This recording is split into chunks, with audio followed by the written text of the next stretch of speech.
ಗುಡ್ಡಾಪುರದ ಕ್ಷೇತ್ರದ ಅಮ್ಮ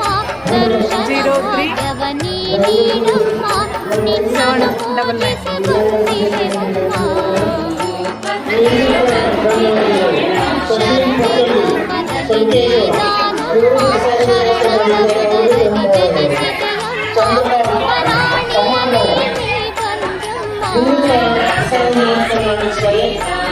ನೀನೇ ಗುಡ್ಡಾಪುರದ ಕ್ಷೇತ್ರದ